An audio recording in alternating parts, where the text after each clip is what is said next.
master facilities plan that is now guiding our work. Year one, community feedback enabled the district to move forward with priorities, and we are now focusing our energy in these areas. To illustrate, we are working with Rose Hallman in creating innovative digital resources for our students around college and careers. A new high school course that deals with community service and community engagement has been created.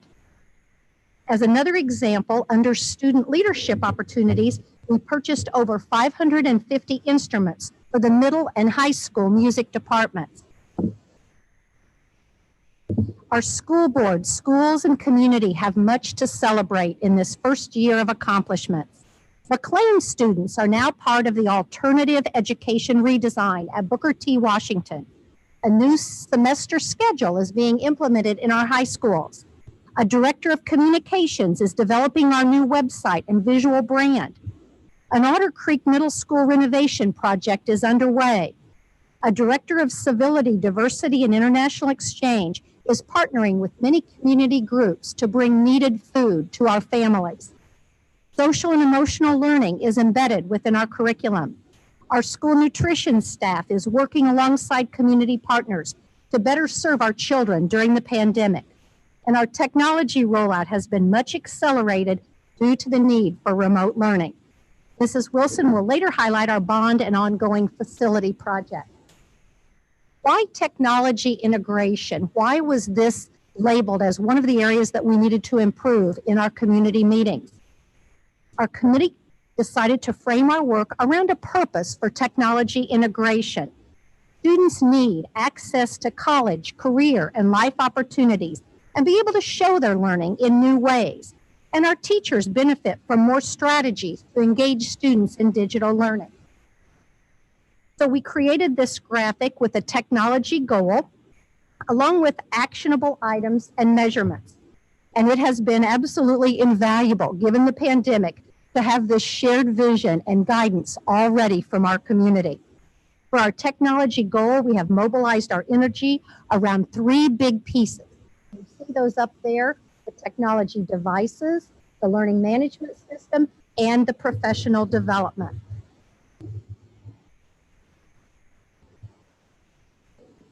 After research, demonstrations, and discussions, the Technology Committee selected teacher and student devices. The VCSC invested in Chromebooks for all teachers, counselors, and principals, and purchased 11,880 Chromebooks, which have been crucial for our students during the remote learning. We are moving forward at an accelerated pace in growing infrastructure support. We have upgraded our fiber optic network and will continue to upgrade the network this summer. We have added and relocated access points to improve classroom signal strength. Over 160 buses travel the county during remote learning to provide our students and family with Wi-Fi access. All students have Google accounts, and our information technology department provides updated digital content and Chromebook support. And talk about, our next slide was focused on our learning management system. And Canvas is our learning management system for students in grades 3 to 12, and K-2 students use Google Classroom. Students and teachers are communicating and engaging in rich blended learning lessons and activities. And within our Canvas, we have statistics and analytics that help us track more ways to improve our student learning as we move along this year. In terms of our professional development, in the 91 community meetings that we had last year, 2 of the greatest strengths that were mentioned were teachers, excellent teachers, and quality curriculum. Our dedicated staff members have participated in 5,500 hours of professional development. One word captures the talents and all of the efforts of our staff during the pandemic, and that one word is awesome. In terms of our ongoing technology efforts, Our strategic plan is guiding us and helping us make good choices for the future. We are investing in K-1 Chromebooks now for our youngest learners. We continue to offer professional development in Canvas and digital learning. Our district has obtained a Career Ladders grant to support 28 building teacher leaders for more technology integration. Through 2 digital learning grants, we are working to grow our student learners who can better connect, collaborate, think, explore, reflect, produce, share, and model their learning in different ways. Also, in terms of our strategic plan, we have put together with our community partners spending cut guidance. Spending cuts are a necessary part of the strategic plan in order for us to continue to provide those quality learning experiences that our community desires and deserves. Elementary school consolidation includes 3 phases that are helping us move forward, and that now brings us to the next part of our presentation. Getting ready to shift to finance. And as we shift to finance, I think we have to understand the economic engine that is Vigo County Schools. The VCSC across all funds is a $161 million operation, a key economic engine for our community. Much of that $161 million is pumped into the local economy through wages and the benefits of our employees and through the operational purchases that our buildings and grounds crews make in local businesses. Tonight you are going to hear about those funds and our attempts to meet the challenges of the strategic plan in providing a high quality education, attracting and retaining staff and students while reducing spending. During the presentation, I want you to listen for the difference between these 2 items. These 2 items. One-time infusion of dollars into our operation and ongoing savings. As our CFO, Donna Wilson, comes to address us now.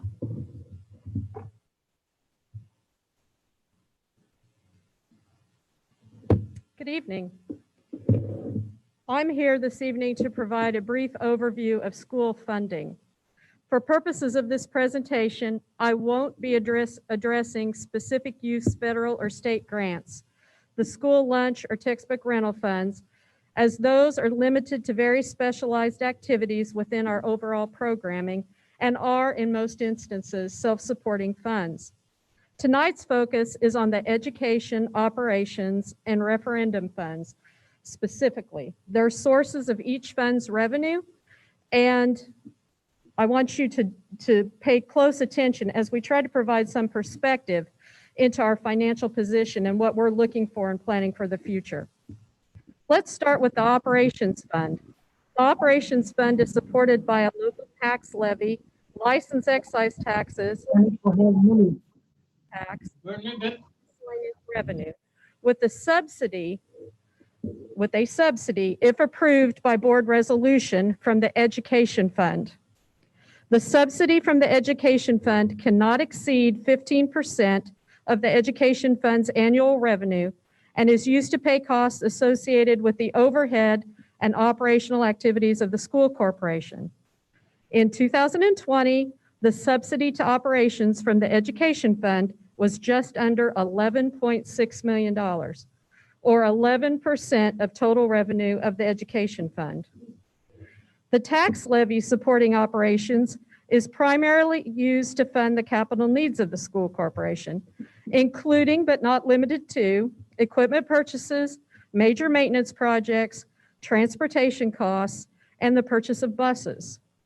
As a district that loses approximately $6 million a year of tax levy due to circuit breaker tax credits, we established, with the board's support, an ongoing borrowing plan that provides for issuance of short-term general obligation bonds of approximately $5 million.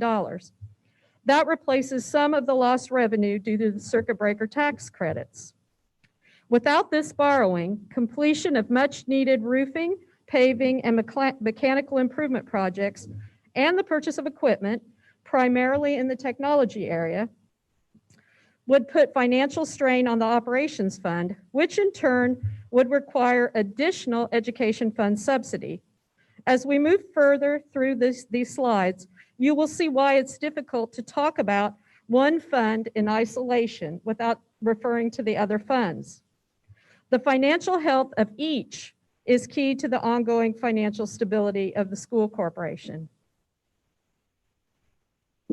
At this point, I'd like to focus on some situations that occurred in 2020 that provided unanticipated savings during the school year. As Dr. Gohler stated during her presentation, the administration held several public meetings in 2019 addressing a cost conservation and reduction plan that was needed to ensure the financial integrity of the school corporation. Those plans included the closure of McLean Education Center, the planned reduction of staff through attrition benefiting the education fund, and the deferral of bus purchases to slow or steady the declining cash balance. As shown on this slide, the administration acted on those items, reducing expenditures by approximately $2.4 million, which we only realized half of the staff reduction savings in 2020, with the rest coming in the balance of the school year. In March of 2020, COVID became our new focus. As our schools closed and we moved to a new method of delivering instruction, the virtual environment. This forced us to revisit our budget priorities. Bond funds had been allocated for the initial purchase of staff and student Chromebooks, but in early spring, we were fortunate to be notified that we qualified for an allocation of $3.4 million in CARES, or COVID relief funds. Schools were encouraged to use these funds to provide and support virtual learning, so we refocused our attention on the strategic plan, using CARE funds to ultimately provide for the expedited rollout of Chromebooks to our students and teachers, freeing up our bond funds to complete other items originally slated for the operations fund budget. This reallocation of funds provided approximately $2 million of savings as we repurposed freed up bond proceeds to address other capital needs of the school. The convention center project downtown led to the ultimate sale of the administration building, generating an additional $3 million in one-time revenue to the operations fund.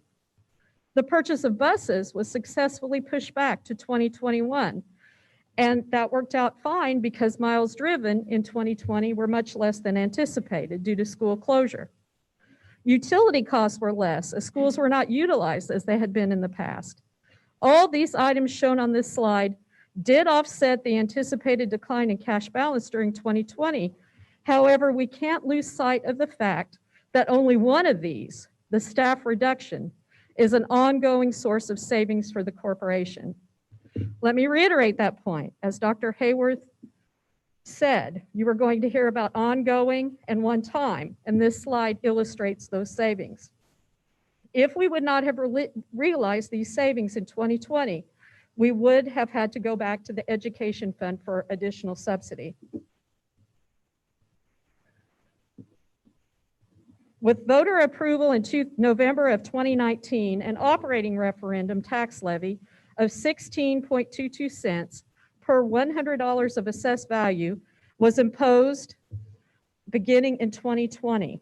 The education and operation funds were provided additional financial relief as the referendum provided nearly $7 million in new monies to offset expenditures in both funds.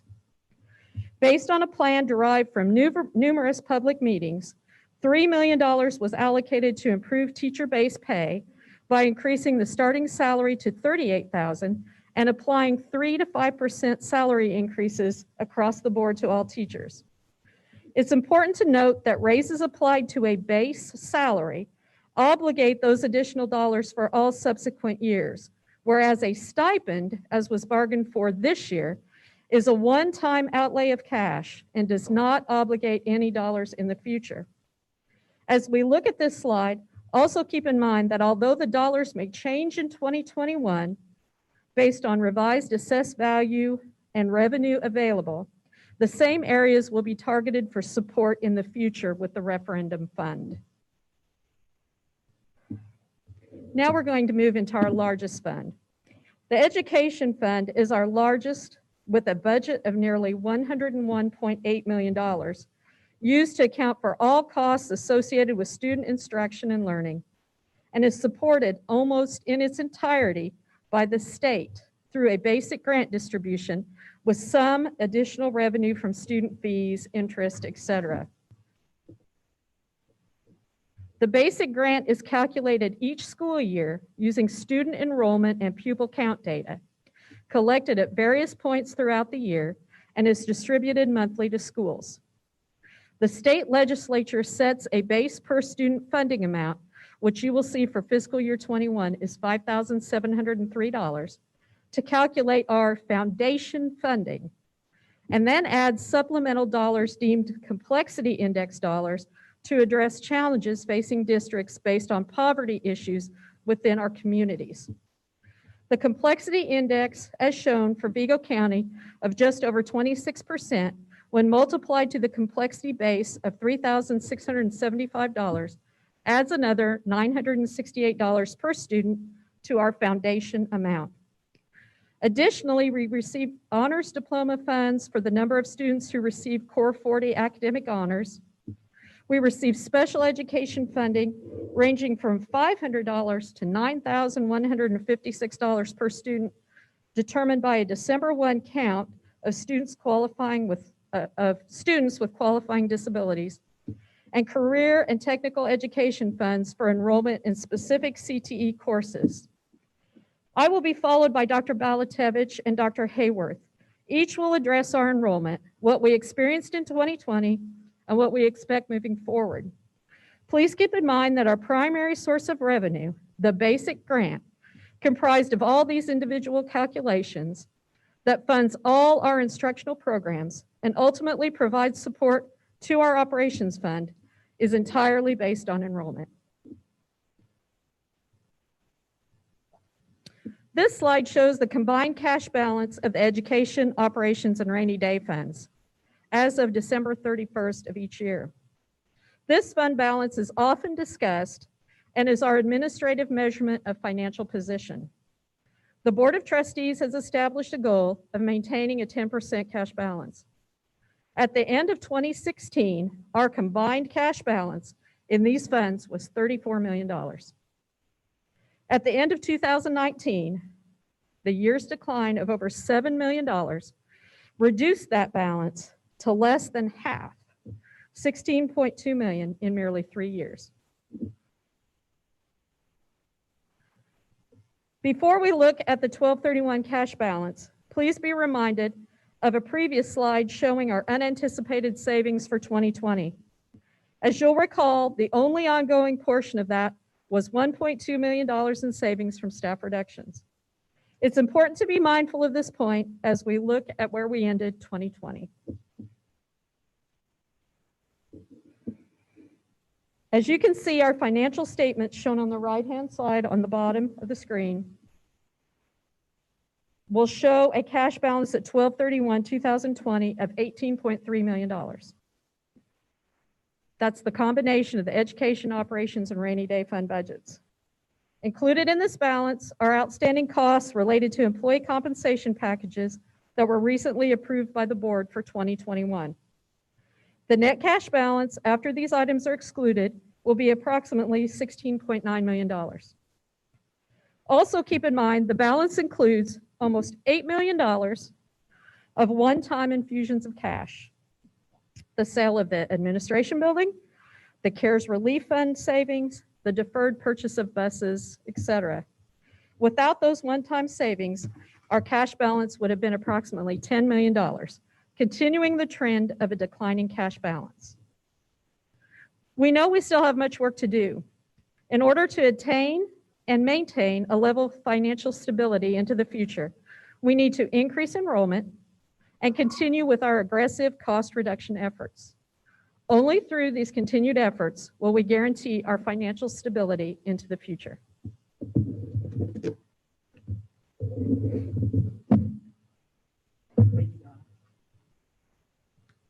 Take a look at this slide.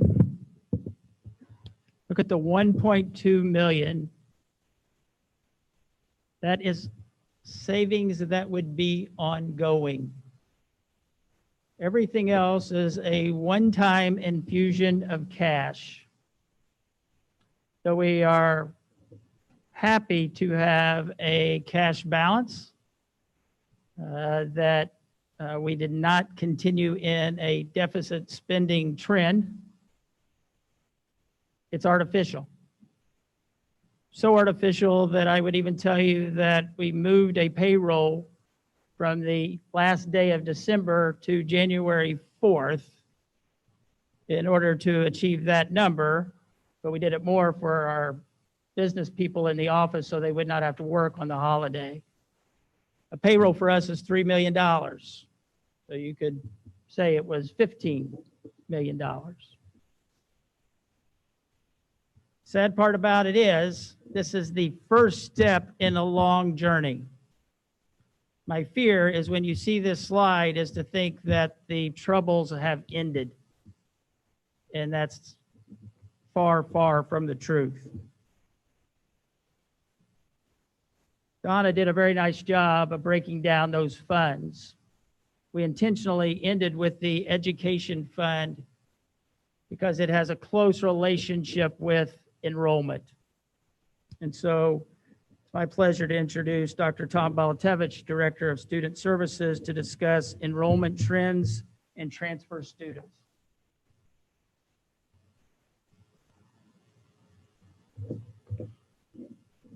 Thank you, Dr. Hayworth. Good evening.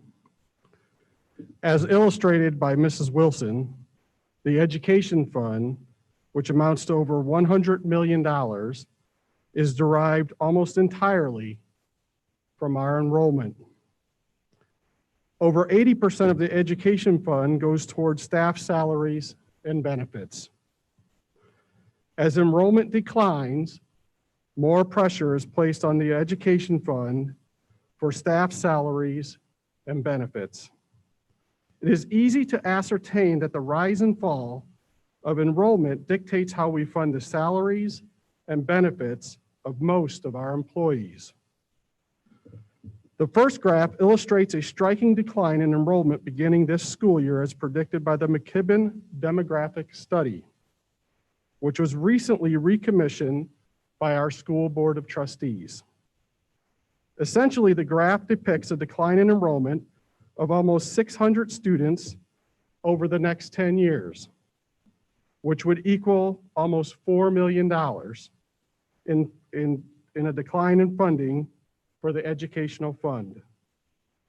The decline in enrollment is due to a multitude of factors, but the primary reason is that the population of Vigo County is shrinking, and a growing number of students are opting to attend schools in neighboring counties or in other virtual schools. Knowing that the Education Fund is directed primarily towards staff salaries and benefits, it is easy to understand the concern for a projected decline in enrollment. The next slide depicts statistics from the state transfer report. The transfer report details school-age children that reside in Vigo County that do not attend school in Vigo County. Conversely, the transfer report also informs school districts how many students transfer from other districts to the Vigo County School Corporation. Historically and currently, we are losing more students than we are gaining. According to the chart, the number of students choosing to attend schools outside of our district has increased by 134 students over the past 4 years. Since last school year, 119 more students attended a virtual school outside of the district for a total loss in those two categories of 339 students. The lost revenue in these two categories alone exceeds $4 million. Overall, the transfer report shows a total loss of over 860 students, which would be close to $5 million in lost revenue in the education fund, which drives staff salaries and benefits. The data from the transfer report, coupled with the projected losses calculated in the McKibben study, the school district could lose over 1,300 students over the next several years. The loss of 1,300 students would translate into approximately $8 to $9 million in lost revenue. The final slide essentially emphasizes that we are not alone in the net loss of enrollment. School districts across the state of Indiana are experiencing similar reductions in student enrollment. We have to find ways to maintain our enrollment and possibly attract students from outside the county while simultaneously preparing for significant revenue reductions. Most importantly, significant reductions in enrollment will hinder our ability to maintain staffing and offer competitive wages to our school staff.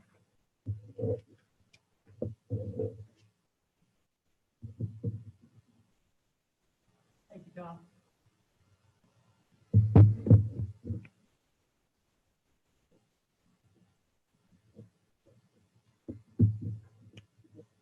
In the development of the strategic plan that was approved in February of 2020, I believe the Board of School Trustees understood the impact of declining enrollment. They understood that out of our 18 elementary schools, 8 of those had an enrollment of 330 or fewer. They further understood that out of those 8, 5 had an enrollment of less than 300. They further understood the lack of efficiency for a school that is under 300 students. They also knew this.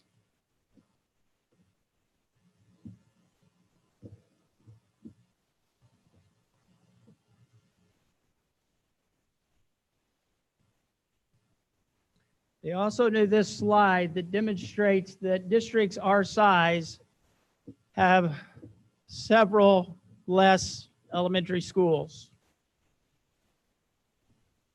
A deep dive into this data for a later time would indicate there's also a relationship into pay and compensation for employees in those districts that are our size that have fewer elementary schools.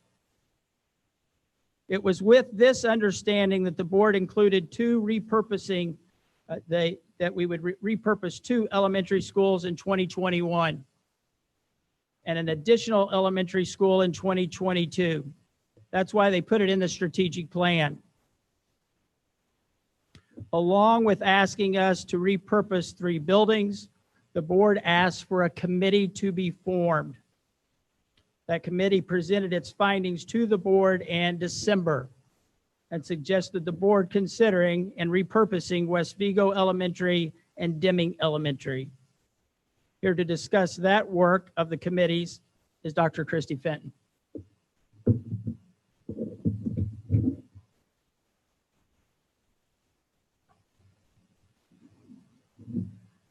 Good evening. This is one of the first slides that was shared with our committee for us to take a look at. When we decided to start our committee, we advertised through the media that we wanted to get a large community group involved in this. And so we put an application online and we had over 100 respondents of people in our community that wanted to help make this decision for us. We whittled that down a little bit and were able to come up with a committee based on looking at those 8 schools that were at lowest in enrollment, based and look at community groups that served our community and getting a wide variety of people involved. So as you can see on this slide, our community members were administrators, principals, teachers, staff members, parents, and also community people. And I would like to recognize that several of those people that were served on the committee are here tonight, and they were absolute rock stars in their commitment to this committee. They did not come in saying, I'm here to save this school. They walked in the door and said, I'm here to save this school corporation, because they knew our task was to reduce the number of buildings that are being used for classroom space. So I was really, really pleased with this group. Our first meeting was in July, and at that meeting, we started looking at data. And this is just a piece of data that we first started out with. This is all of our 18 elementary schools ranked in order of enrollment. As you can see, Fayette Elementary School is 195, and our largest, Lost Creek, at 660. So it'd be easy to look at this slide and say, well, let's just close the smallest school. That'd be the easiest thing to do. You don't affect very many kids. But there's a lot more to it than looking at just the numbers. We had to look at, where is Fayette located? Are there schools close by that we could relocate those children to? How old are the facilities? Who are the staff members there? So there are lots of questions and fewer answers at the time. So as we looked at this enrollment information, we decided to narrow it down a little bit, and we moved down to that 330 number and decided to look at 8 schools and gather more information about those 8. We could have looked at Lost Creek being the largest and said, well, let's close Lost Creek. But where's the capacity to move those children into another building? And where is Lost Creek located as to where those buildings would be that they could locate? So there was a lots of conversations that went on in regards to this. But we decided to get further information. And last school year, Fanning and Howing had come in and done a comprehensive study of our facilities. They went through the buildings, they walked with principals, they talked about classroom spaces and how they're utilized. They made a recommendation for which schools we should look at maybe repurposing. But that information was not given to the committee.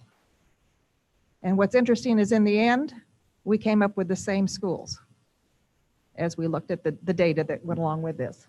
So this is a piece of information we looked at. You can see where an A-rated school, the facility was in good condition, the energy use was great, the age of the building, all those kinds of things were determined in there.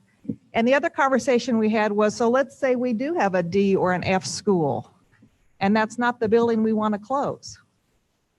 Well, then by golly, we're going to make sure it's not a D or an F school for our children to be in. We don't want any of our schools to be Ds or Fs. So once we make a decision as to what schools we're going to utilize, we're going to make sure that they're appropriately taken care of as well. So that was one piece of information there. So when we narrowed it down to 8 schools, this was another little piece of information, and I'm not going to share everything with you, but this is kind of how we went through this process. So this is the building, those 8 schools ranked by building age. And as you can see, Meadows was the oldest of those groups, and Consolidated was the newer ones. Fayette, Franklin, Consolidated were all constructed in the same year.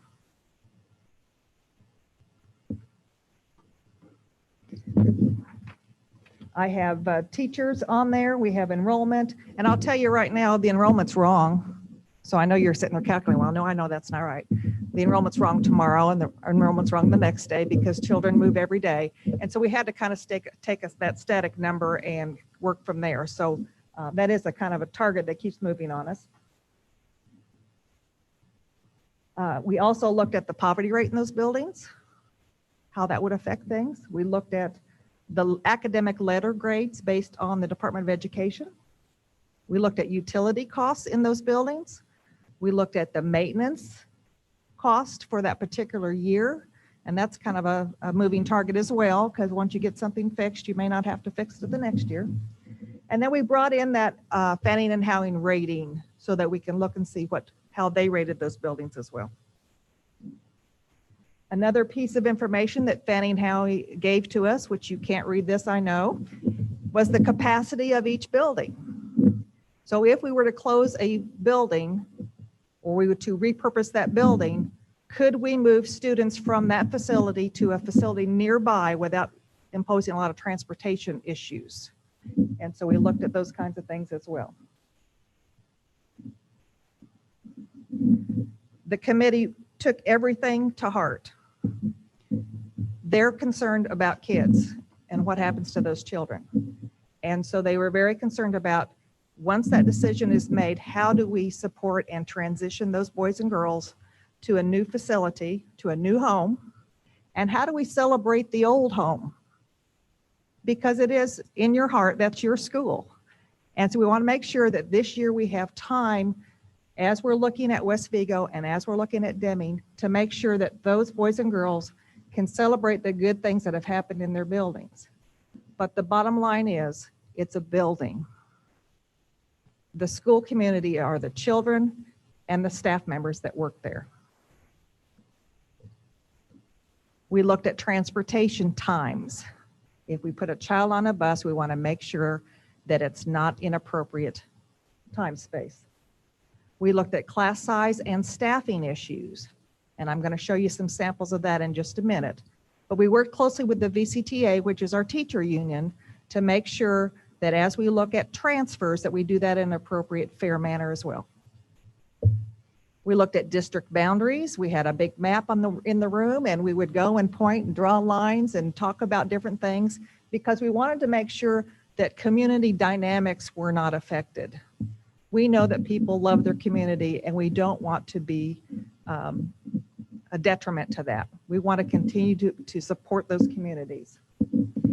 Another issue, and I'll give you an example of Sugar Creek Consolidated, that there would be a section that we would recommend to move to Fayette School in order to kind of balance those numbers a little bit.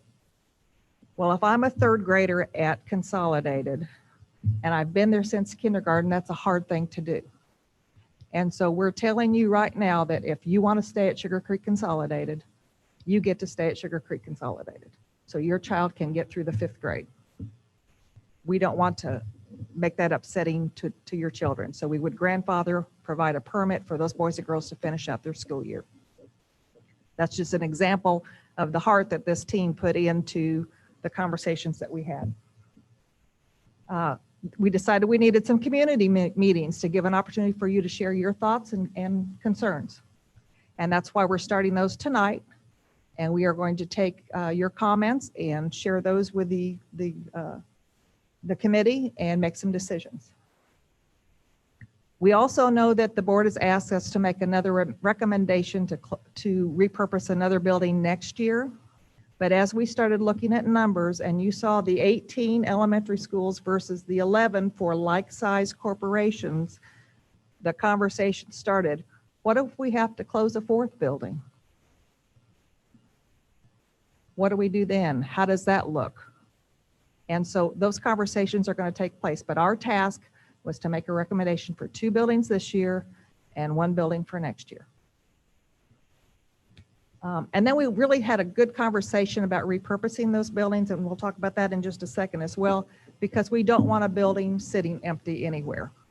We want to utilize the space that we have so that we can help children.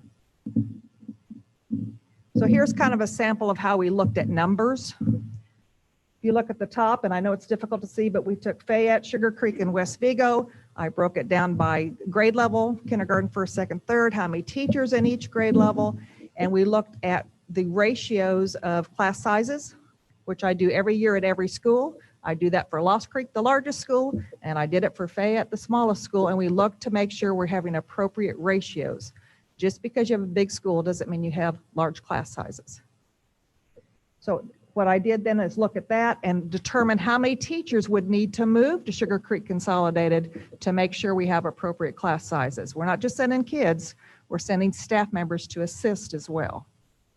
And so working with numbers, and again, like I told you, the enrollment is wrong already, but we will adjust that every time we look at that. And looking at the ratios, and you can see that the ratios maintain pretty closely to what they would have been if we were in 3 buildings. The difference being in our smaller schools, many times we have split classrooms.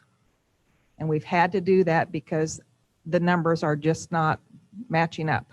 And so when we start looking at buildings that are 300 or higher, there's a lot fewer split classrooms. Did that same thing for the north side schools, which was Deming, Franklin, Wabash, to decide how many staff members we would need to move into those buildings to make sure that we had appropriate class sizes. We do not want larger class sizes just because we're moving children.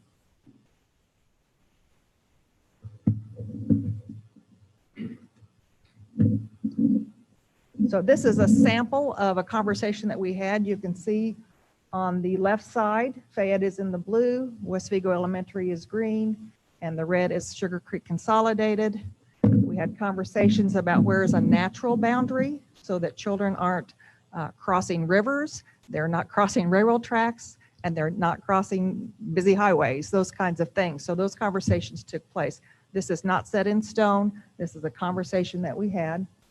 And you can see that we came up with a line so that I could at least start working with numbers of students in order to figure out those class sizes. Same thing then on the north side math, Wabash is purple, Deming is the green, Franklin, which is a weird shape.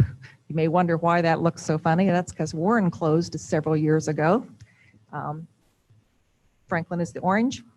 And so if we're able to use the railroad track in that area, we have a nice boundary line that is safer for children and able to transport those students without a lot of bus time. So what do we do with the old buildings? Again, we want to repurpose them. I am really, really excited about the prospect of using Deming Elementary School as an early learning center. I walked into Deming School in 1983 to do my student teaching, and I'm just as excited today to think that something exciting is going to happen in that building and continue to happen in that building. Because we have some great early learning programs through Title I, through partnerships with Indiana State University, we'll be working with them. We also have our daycare programs that are a benefit to our employees, that we're able to open up an early learning center and provide infant through 5-year-olds.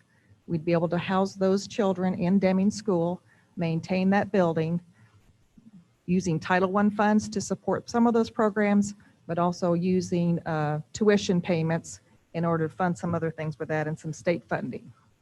The hope with that is that at some point soon, it would be self-sustaining and not a burden on our corporation while still giving a benefit to our employees.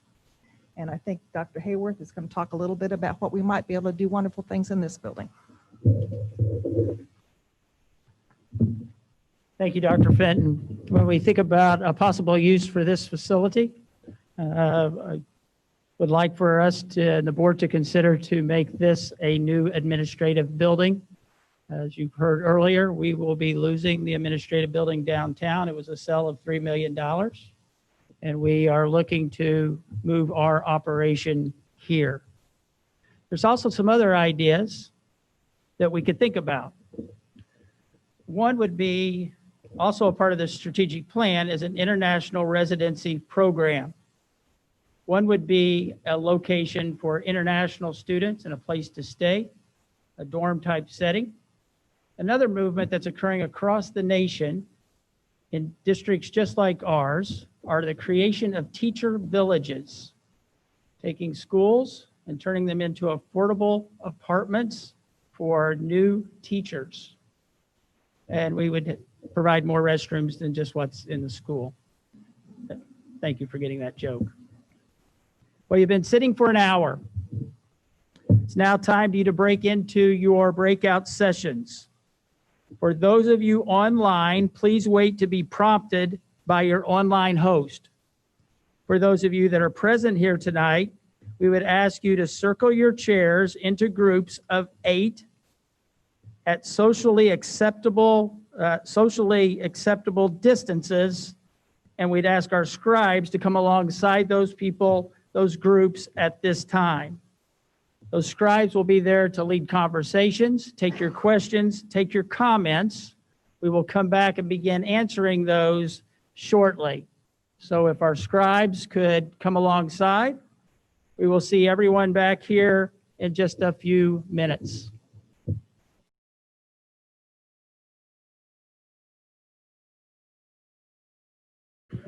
So as they continue to tabulate the questions and put them together and put them in order, I want to take this time to talk about high schools. Let me say this: if we put a shovel in the ground today for a new high school, we would not know that high school, be able to access that high school for 3 years. If we have to build that high school with a referenda, it's usually about 4 years after a referenda. So we need to get this high school discussion started because our buildings are deteriorating. And I believe for this district, you've been talking about this for now 7 years, 25.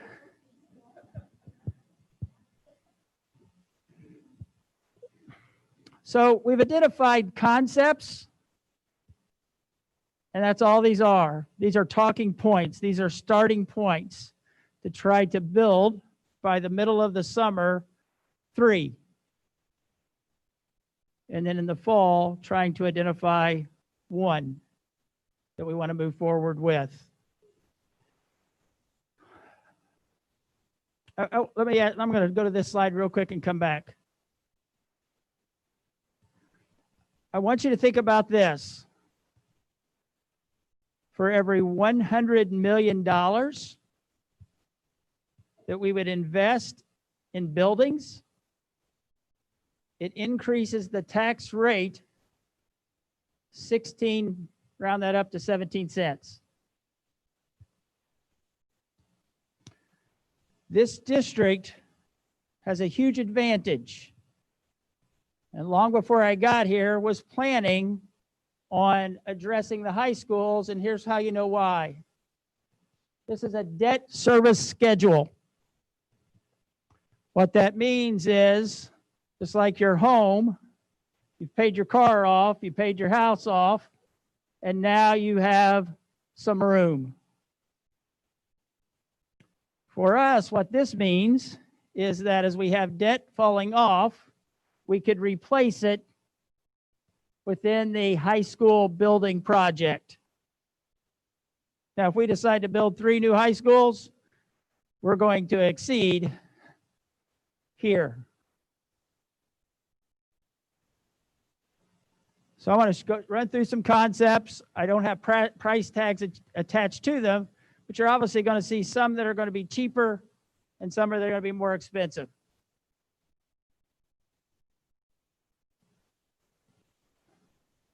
So concept 1, least expensive of them all, additions and renovations at the 3 high schools.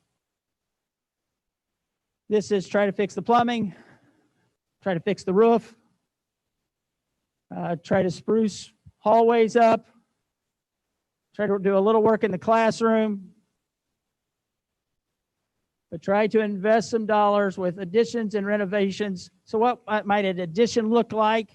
Well, it might be a STEM center built somewhere near the high school. Concept 2 is a little more expensive. It does the addition renovation at 3 high schools, but it looks to then demo part of the high school. If you think about north and south, maybe you're demoing the educational part, keeping all of the athletic pieces, the band areas, and investing those dollars in new instructional spaces throughout the schools.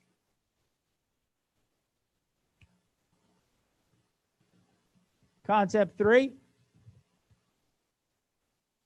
demolish the old, build 3 new high schools on the same campus where they're at.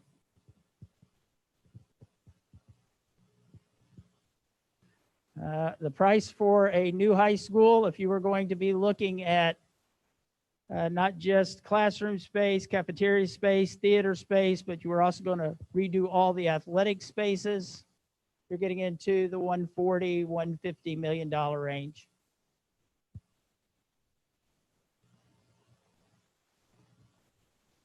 Here's a novel idea. Demolish high schools, build them back smaller, and add a 4th high school on the east side of our district. It's where much of our growth is happening.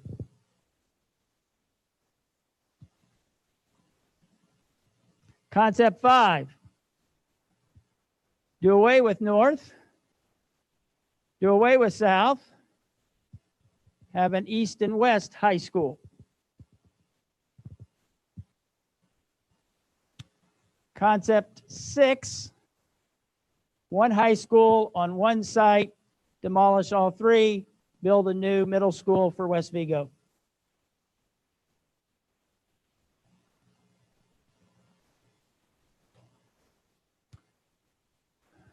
Concept 7 is kind of the reverse of this. 5 and 7, 1 high school at North, or excuse me, I got the wrong one. 1 high school at North or South. You build it there at the existing location, and then you demo the others. New North and South on existing sites, demolish West Vigo. So this is our starting point for a conversation that we hope we will begin engaging in March, April, and May. March, April, and May. So you've been given some things to write on. We're going to do this a little differently. Let's talk about ones you like, ones that intrigue you. But before you do that, let me talk to you about this.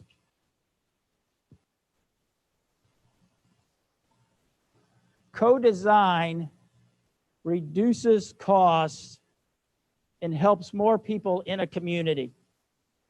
Let me give you an example. Recently, the school district entered into a co-design project with the county, the city, and Joint. And the idea was, how do we bring broadband to more people? We benefited because of opportunities for our students to jump on broadband sites. County did it, I believe, for greater economic development, and the city for greater economic development, because we were extending lines into parts of the county where we've never had Wi-Fi before. But what if we started thinking outside the box to think about shared spaces with colleges and universities? What if we looked at shared spaces with neighborhoods? Or shared spaces with iconic buildings in our community? How many of you ever been in West Vigo Auditorium? Ever been in there? Beautiful. I'm going to say when it was first done was unbelievable. What if our investment for a theater for the community was just that? Not just a resource for us, but a resource for the community. Might even do that at Indiana Theater. And so it's the collective coming together to build shared academic spaces, creating educational and art regions within our community. And I'd like to have this conversation. I'm intrigued by 12 points. Could 12 points be an educational and arts center for us? To where not just our juniors and seniors are spending time there, but we are also spending time with Rose, ISU, St. Mary's, Ivy Tech. A lot of things to consider. Some progressive ideas, and there'll be some very just traditional ideas. But I'm looking forward to this conversation on facilities because it's time. It's time to get that done. So what I would ask right now is for our team of presenters to join us up here.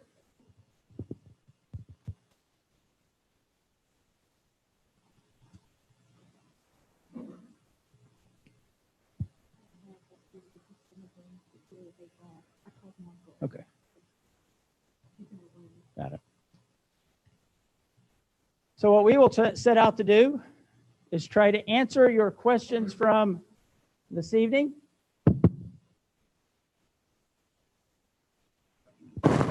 Test. Okay.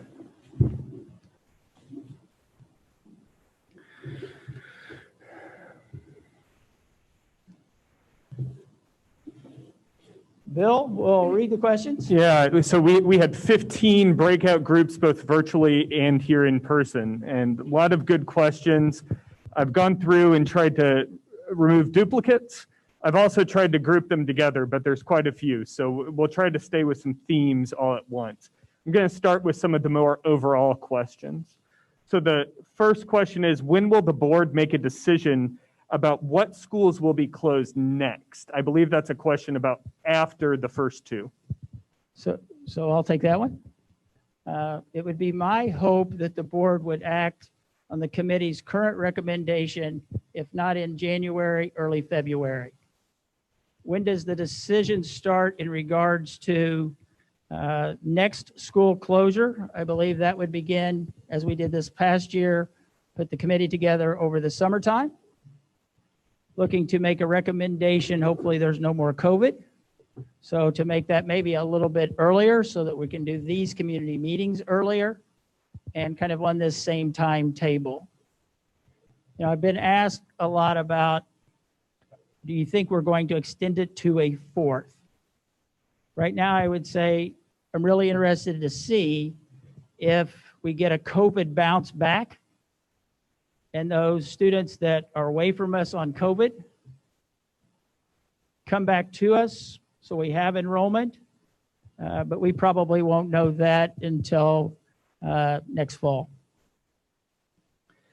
In the December meeting, clarification of 2 school closing the upcoming year, or will there be sneaked in a third school? Only 2 will be voted to close for the upcoming school year. I think that's looking for some clarification on that. Yeah, I think the committee had identified 3 schools for closure. I think in talking to the board, we wanted to stick within the strategic plan, develop those 2, and then come back and address a third one. But I would say that those plans could change as we think about what are the next right to close. How will class sizes be impacted, especially in schools with low test scores? As I kind of showed on one of those slides, we look at class sizes based on student enrollment, and we make sure we staff it appropriately. Just because you're in a large school doesn't mean you have larger class sizes. And the other thing that does happen in areas where there is more poverty, we do have Title I dollars that are used to also offset some staffing issues in those buildings with reading recovery, and we're able to provide additional services as well. So class size is class size, and we make sure that we treat every child the same. Dr. Hayworth, this is probably for you.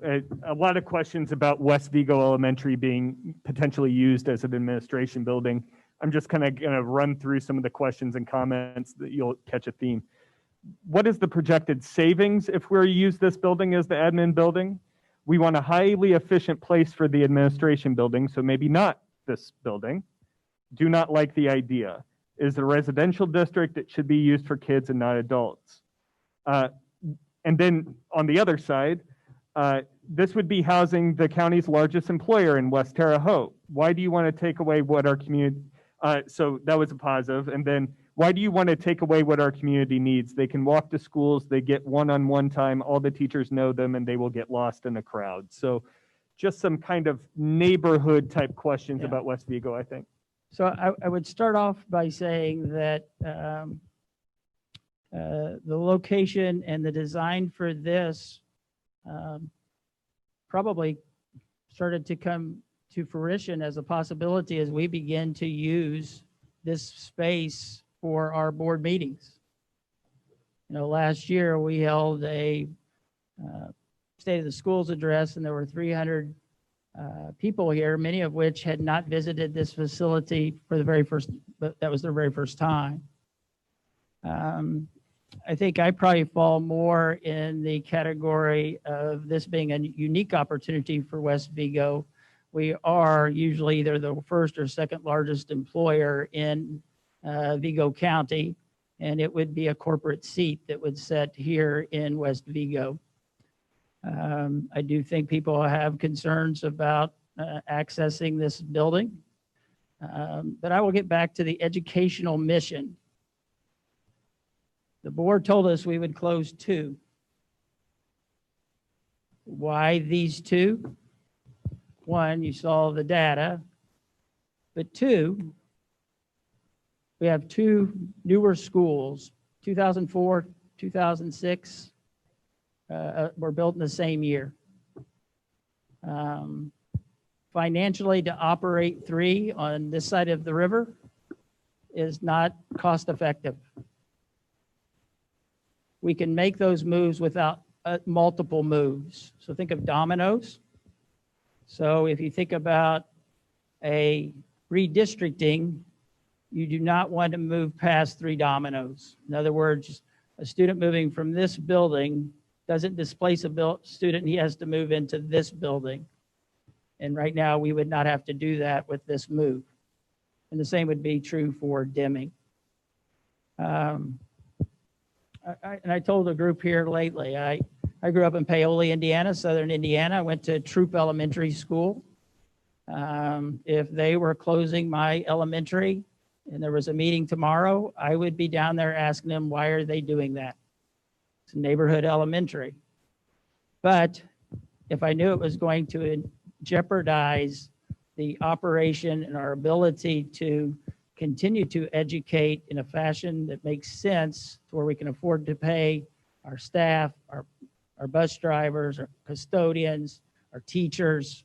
And that's really, we're trying to get to a savings point to where we can be able to maintain to do that. I could see some logic in that. One more question, kind of the same vein. Won't there need to be money put into this building for it to function properly as an administration building? Where will that money come from, and how will it benefit our corporation? Yeah, I believe if you look at a prediction of cost associated with both of these closures, I think we would be looking in just a little excess of $1 million. But we're going to have to turn some spaces into office space. We sold the downtown administrative building for $3 million. No, we would not pump $3 million into this facility, but we would put dollars into this facility to make it into an administrative office that our community could be proud of. I'm going to move on to some teacher-related questions. Lots of questions about how job placement will work after a consolidation. So how will teachers be impacted? Will there be loss of jobs because of building consolidation? And what about specialized fields? Yeah, I may hand this one down to Michael. One thing that we committed to when McLean was closed is that if you wanted to work here, you had a job here. That's the same commitment to the staff here and the staff at Deming. The particulars of how that staff moves and what opportunities are available to them, I'll let Michael maybe speak to that. Thank you. Working with the VCTA and VCSC, we would, at this point in time, look at those 2 buildings that are recommended for consolidation. Working with that particular group, we would freeze jobs. That's within the corporation starting in February. Those jobs would all be listed because we do have teachers that have lots of different certifications. Some of them are elementary, some of them have CTE certifications. what we have done is compile all of those particular qualifications for those teachers, listed them also by seniority for those 2 buildings that are selected. Once that has taken place, there would be a meeting with each individual teacher and staff, not just teachers and staff within those buildings.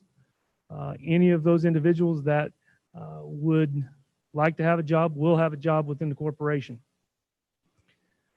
Some people may move with the kids to other buildings that our students are going to, but we would have that list of different jobs within the corporation: high school, middle school, elementary. Each person would come in, that job that are listed would be sent out to the individual employees by February 1st. We would not meet to them till later in that month, February 17th, I believe. I do not have that paper in front of me. But we would have to then meet with each teacher, make a selection. If they choose not to make that selection at that point in time, there would be a second selection in March. Because we do have people that tend to retire different times. Those jobs would be held all the way through. After March, we may have some other individual jobs that come open at the end. Those people would still have opportunities for those jobs as well. So we want to make sure that each individual group has a selection that they can. That also covers educational assistants, cafeteria,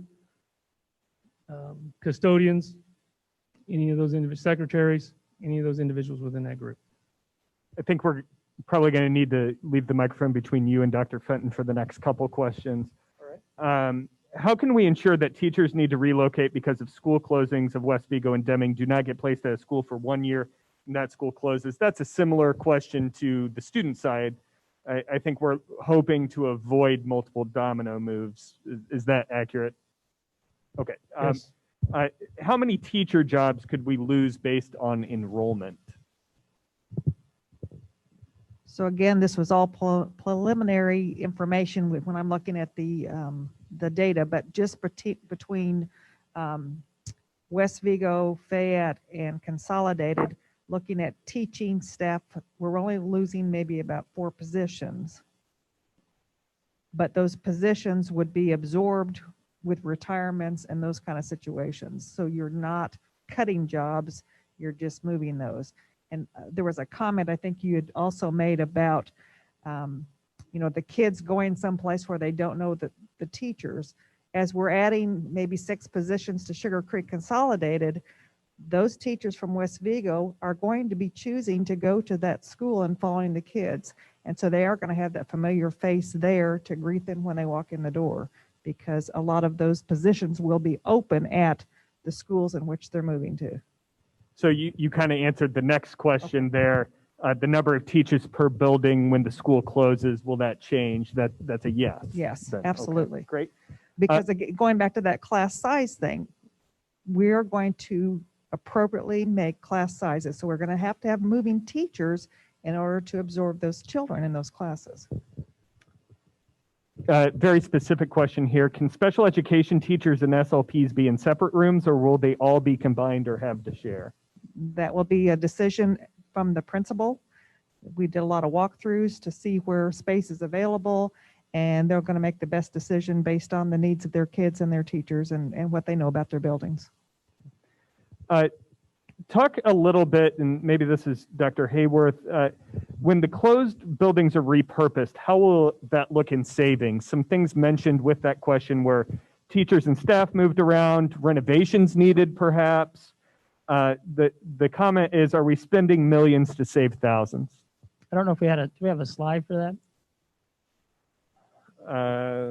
Maybe. I think we had a slide for that. One thing though, for certain, and I'll just start with the special ed co-op. Covered Bridge Special Ed Co-op has been leasing space for 30 years downtown. and we're going to ask them to come and join us wherever we're located. So that would be a savings that we would pull in. When we think of a simple need, we will not be running a downtown corporate office. So we will be saving on the operational cost of that downtown corporate office by making a move here.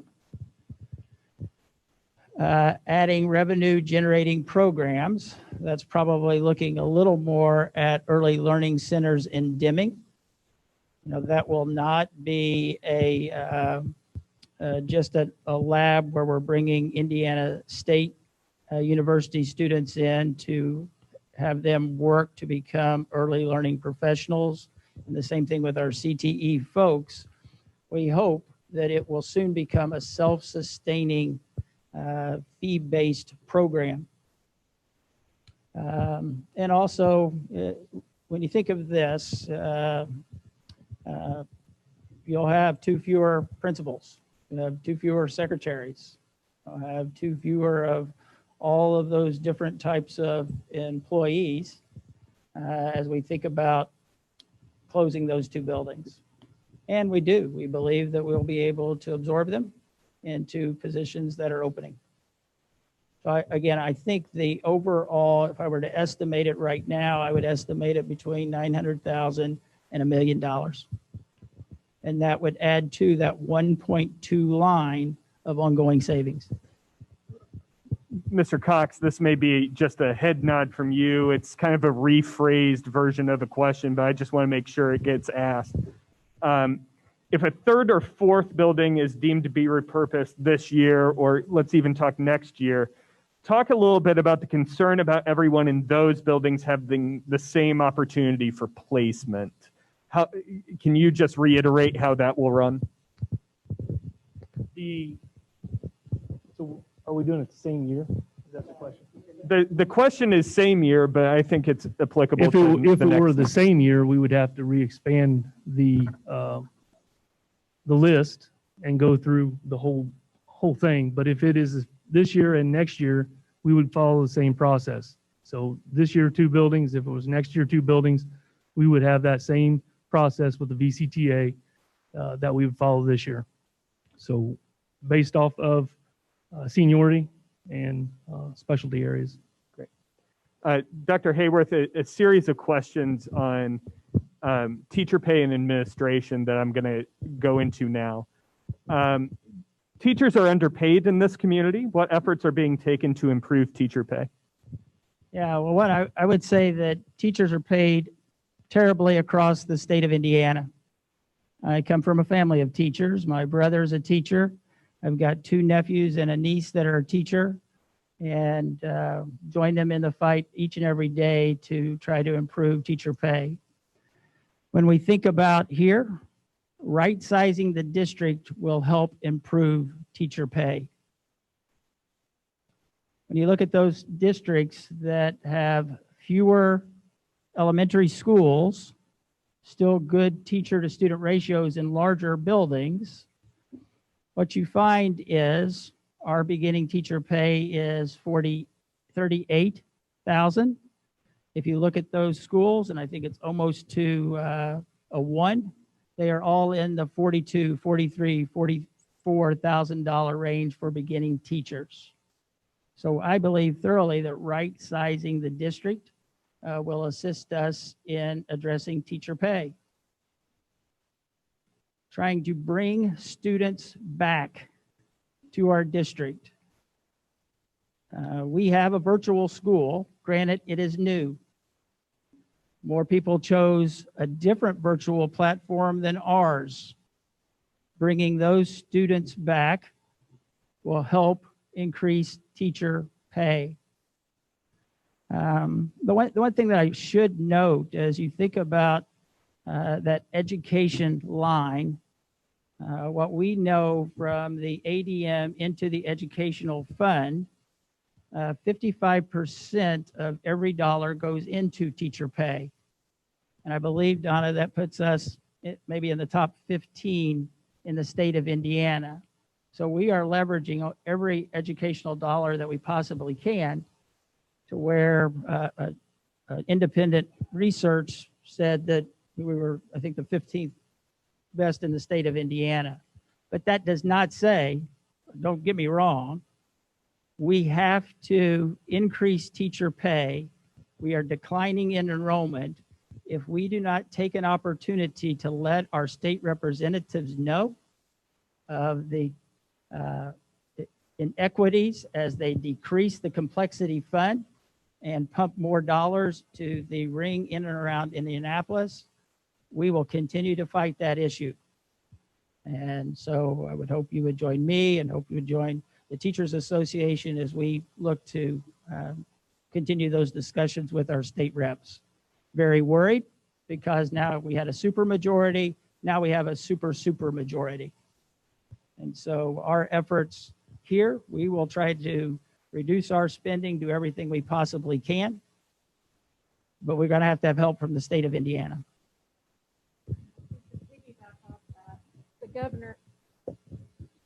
The governor recently put out information from a task force that was formed, that there's a lot of really good data in there, and that's what Dr. Hayworth was referring to with the 55% of our tuition support dollars going directly to teacher salaries. But the commission was formed just because it's a bigger problem than a Vigo County problem. And it's a shame that we sit here today and talk about that.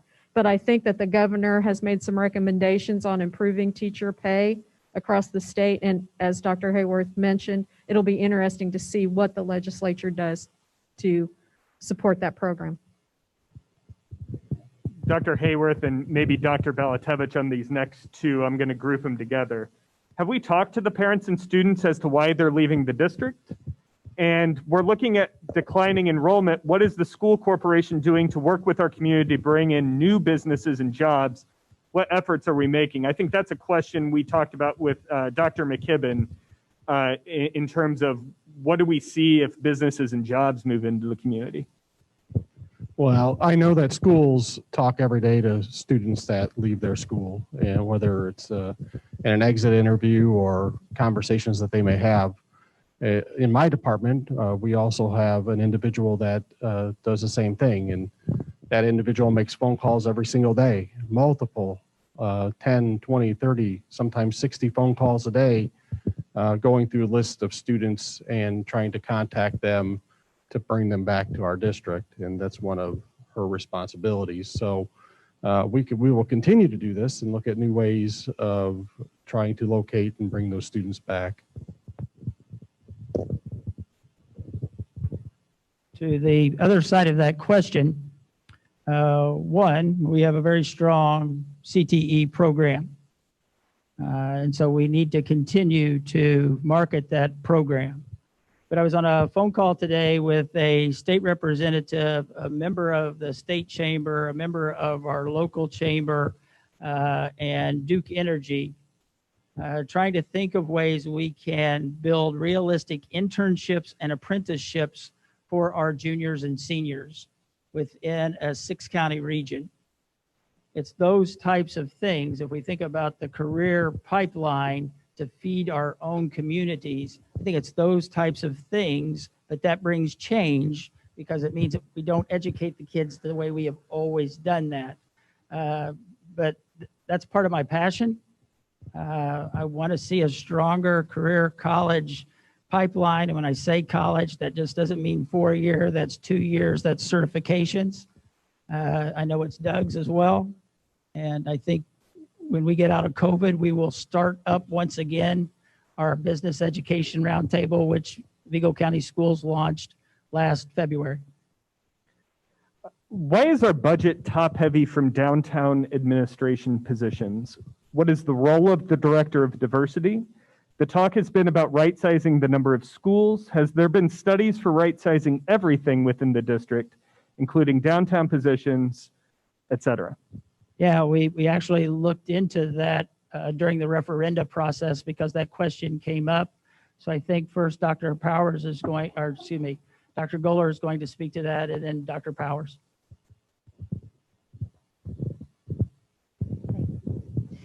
when we worked with the referendum committee, we looked at Fanning and Howie, did some research for us.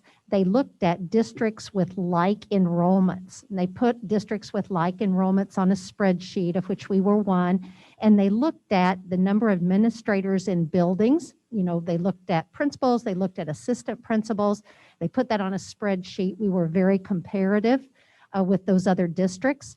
And then they put central office as well on a spreadsheet, and we were very comparable there as well. So we were interested after that in simply doing a little research ourselves. So 2 of our administrative assistants in the office helped out. We went through and looked at those other districts. There were probably 12 districts that were urban districts like ours, and we listed the number of central office administrators as well as their titles. And in many instances, we were lower in terms of enrollment ratios. So we felt like we were very competitive, and we appreciated Fanning and Howie giving us that task to do. Part of the issue is also when you are, this is based also on my higher ed experience and working on the board, when you're working with special populations, so when you have higher levels of poverty, when you have more special needs students, when you have students who are struggling overall, you need people who have attention paid to those units, to those bodies, to those students, to those families, that an administrator brings to that, to pay attention on a greater basis. So while we have a lot of care within the schools, sometimes you need that central focus where it's one person's job to care for and make sure that the reading scores are being what they need to be across the elementary. And are we focusing where we need to look at the data at a broad perspective? So when it's everybody's job, it's nobody's job, so you need to have a holistic look at data to figure out where you're targeting tutoring, where you're targeting your Title I dollars, how you make put the services out there that might be needed, how you talk to the community. So again, those are people heavy interactive jobs. So that's one reason why you have more administrators, or what feels like more administrators doing it. The grant writing. So we are very successful on the grant writing, but then you have to have the administration of those dollars. You have to have the bodies to actually write those dollars and get those. The director of diversity was a very important job for me to make sure we had fulfilled, because we also know we had a differential in success rates and graduation rates among our student population. And to have somebody who focuses on, do we have inclusiveness, and do we focus on the excellence of all of our students to make sure they're the most successful possible. So that director of diversity is focused on that and making sure we are our teaching methodologies, our administrative methodologies, the way we interact with parents and families are reaching all students and parents and families equally, regardless of who they are. The other part was for the director of diversity in the international programs was COVID kind of put the kibosh on this for a little while, but that the position ultimately would also be self-supporting in that as we bring in international programs and students with families who pay to have them educated here in the US, that would actually help support that. Again, international travel has been put the kibosh on that, but we really hope to get back to that because that is also an important part, and other programs that have that type of position have been able to become self-supporting while they also at the same time supporting the diversity initiatives that are critical for all students to have the same level of success. Thank you. And Dr. Powers, I might also add that whereas Title I pays some of our administrative costs, also Title IV, that's a federal grant, helps cover the cost of a large part of the diversity salary. So I'm going to move on to some questions about West Vigo and Deming in particular. We do have a large number of questions left, so just want to give you some perspective on this. Why delay the process for closure and not just do it all at once? Say that again. Why delay the process for closure and not just do it all at once? So I think that's a question about, we're doing 2. We think there are more on the horizon potentially. Why not just do it all at once? Our ability to absorb retirees and those that resign has is the model that we believe allows us to keep everybody that wants a job with Vigo schools still employed. If you were to do 4 elementary schools, repurpose all 4 of those, I don't think I could stand in front of you and make that commitment to absorb all of those into other positions. Dr. Fenton, this is probably more for you. What's the official timeline so families will know what school their kids will attend next year? Will there be an opportunity for students to walk through their new school? How can the staff that will be accepting new students be more accepting and welcoming programs and traditions? And then some questions about boundary maps. Can we see those? When will those be finalized? That sort of thing. Sure, yeah.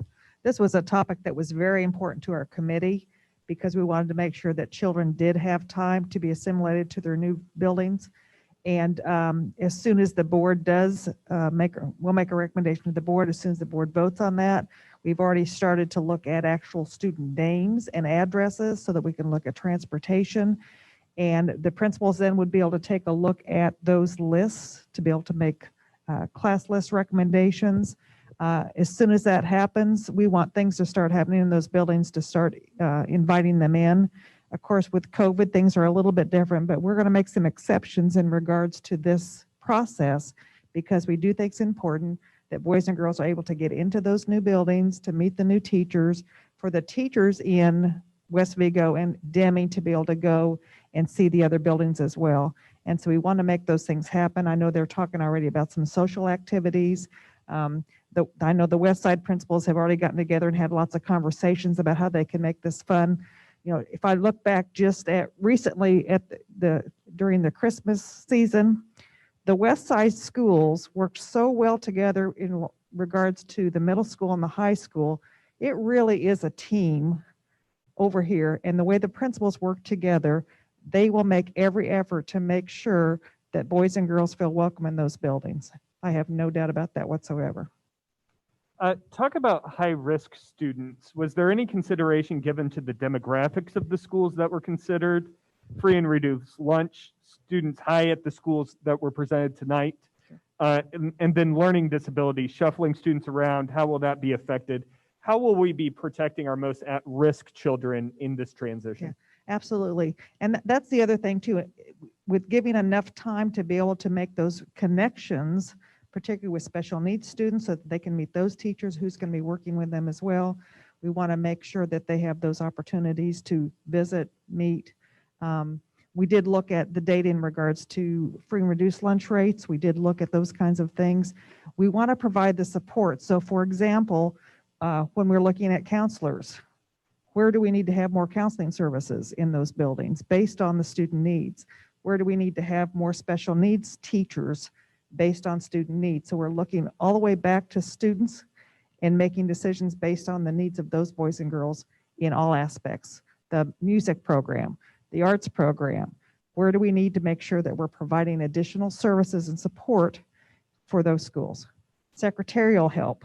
With a bigger school, you're going to need more assistance in that area too. So we're looking to see where we can provide additional assistance.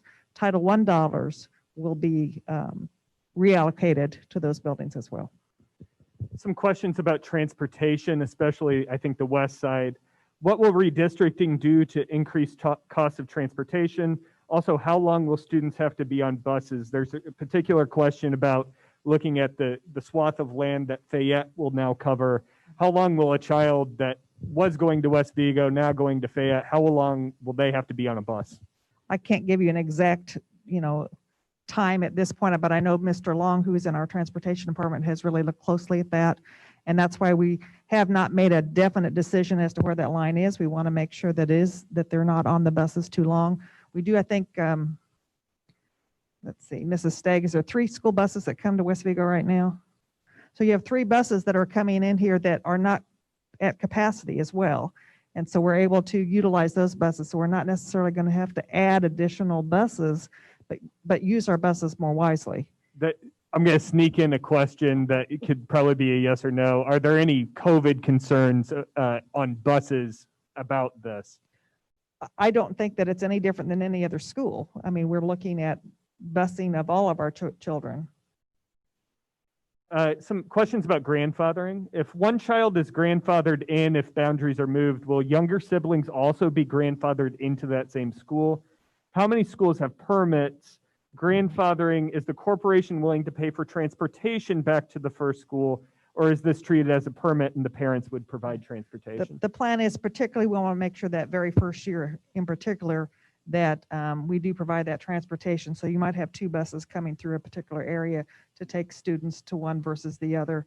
But it would be starting looking at it like a permit situation so that if there's space available, again, we don't want to overcrowd class sizes, but I know the principals make every effort to make sure that permits are accepted, and that happens across the board. Many of our schools have permits for daycare reasons all over our corporation. Some related questions about resources, especially for special needs students. So according to the federal accountability ratings, and I didn't verify this, I just copy and pasted, the two schools that the committee chose to close are both listed as, quote, failing schools. Why are we closing these schools and not pouring more resources into them? And then I'm going to add another question to that. Will the schools that receive students from a closed school receive additional support to appropriately meet the needs of those students? Special education, Title I, counselors, EAs, et cetera. Yeah. So I would have to argue that they are not failing schools. Their rating is not listed in that manner. And so that would be something that I would push back on a little bit. And so that was on one of those documents that I had, that's something we looked at to see if that was a factor, and it really was not. And so that was something we didn't consider as much. But based on, if we talked earlier about enrollment, that the funds that we receive are based entirely on enrollment, and that money then is allocated to the schools based on their enrollment. So as enrollment rises, the money that funds those programs also rises. And again, with the Title I dollars, those funds would be reallocated to help support additional programs in those buildings as well. A couple related questions about redistricting, and I'm going to move us back to that slide for it. How many students will Fayette gain? And then what is the why is the cutoff for West Vigo exactly the railroad tracks? The kids in West Terre Haute will ride the bus to Consolidated. So we had to pick a place, just like between every school district, there is a line somewhere. And again, permits are always provided as well. But for example, with the data that we had at the time, there would be about 90 students more at Fayette than there are currently. And the remaining students then would be going to Sugar Creek Consolidated. So if you look at Fayette, after we do the consolidation, we'd have about 291 there and 464 at Sugar Creek Consolidated. And both of those still are not our highest enrollment schools. We have 3 schools that are over 600. And so we're, even with consolidating these buildings, we are not large schools on the west side. Dr. Fenton, not to wear you out, but I'm going to move on to the Early Learning Center questions, of which there were several. Will Little Braves and Vikes for Tykes continue at its current site? Will Title I pre-K programs be moved to Deming? So Little Braves will continue. Little Braves is actually an early learning center that's attached to South High School that's been very, very popular with our staff. And so we would like to continue that there as well. Vikes and Tykes has been a long established program that is doing wonderful things, and we would like to maintain that as well. But when looking at that north side area where we're talking about Franklin and Deming and Wabash, we have, those programs are funded through Title I programs. We actually started our early learning programs in 2009 at Deming School, was our first nursery school that we had there. And every year after that, we added programs because we saw the benefit to our boys and girls based on, you know, the data that we were receiving when they went to kindergarten. And so we want to continue those programs. There's been some conversation about moving some of our covered bridge special needs early programs so that they can be in the same building, so that some of our special needs children have a better opportunity to be with like peers.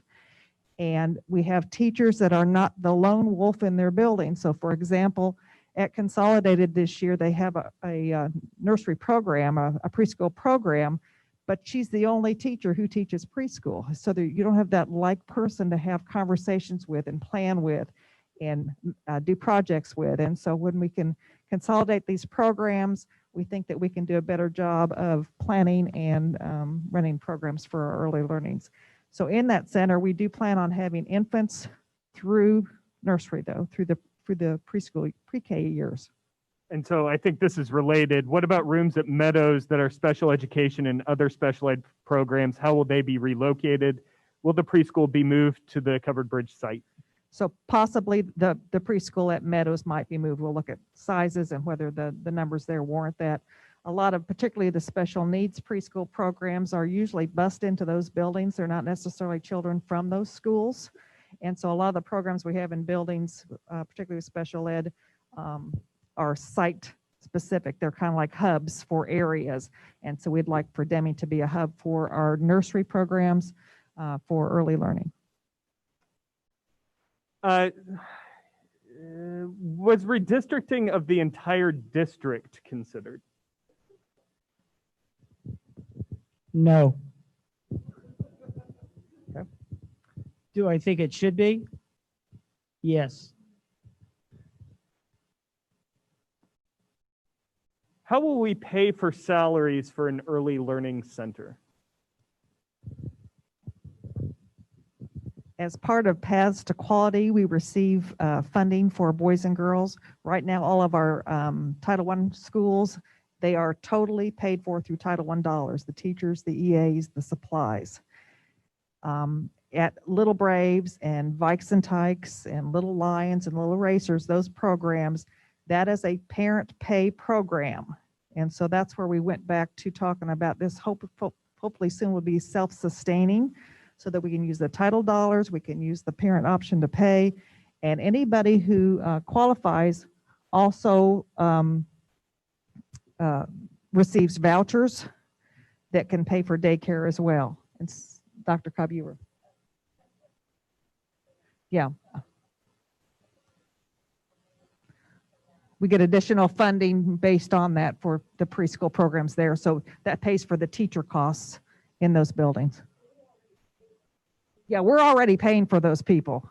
So it's not new. We're just consolidating them, putting them in a place where, like right now, if we're short an EA or two at Little Braves, we're kind of struggling to make sure that we're meeting the requirements of ratios of kids. And so we're having to make sure we're pulling this person and making sure that children are safe and cared for.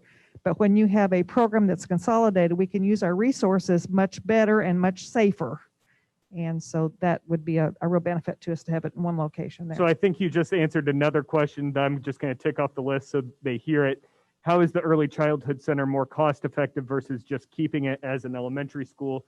We kind of answered that earlier. You just kind of answered that. I just want to make sure. And I would just mention that Ashley Bennett is the coordinator for that early childhood program and does a phenomenal job looking for grants to help support that as well. I'm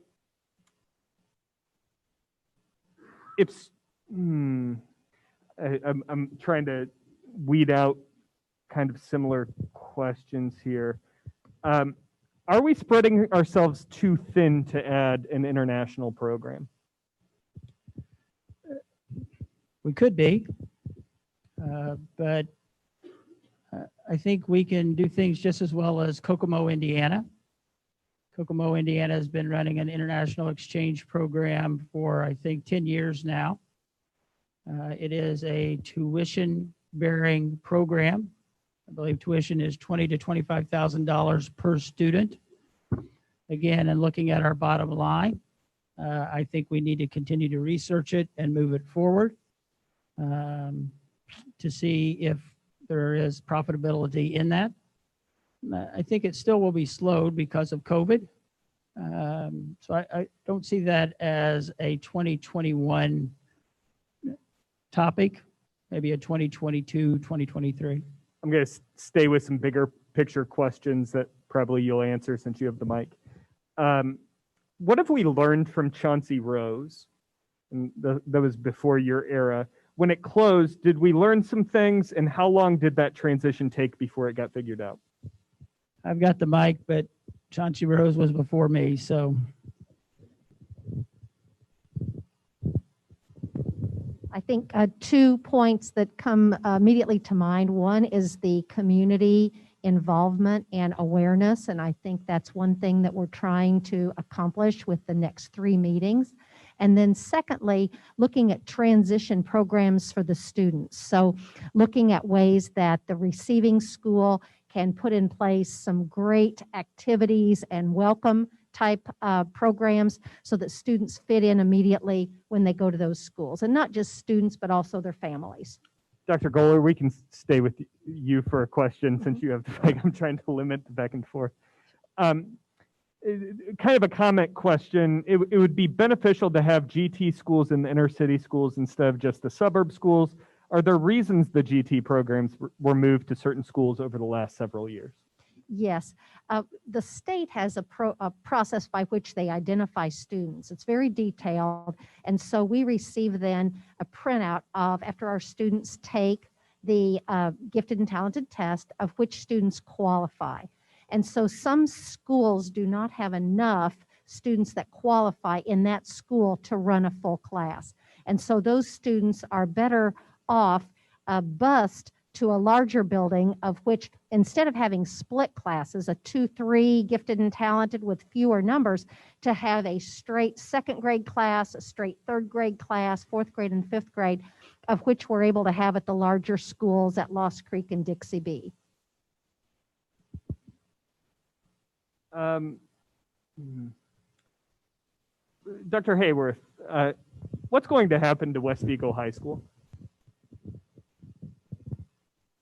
What does West Vigo want to happen to their high school? The first thing I would think I was told here, I mean, I don't think I was like 2 days on the job. Hey, Hayworth, don't mess with the green dome. So I don't know. We're going to listen. We're going to come in. You know, I don't think it can be left out of this mix. And so we wade in, we talk to the people of West Vigo, and we find out what they want for their facilities. Some questions about staffing, and I'm going to kind of lump them together. Will we be able to provide more EAs with this consolidation? Will new schools be able to have a dean and an assistant principal? Will we be losing BIs to replace with deans in the elementary school?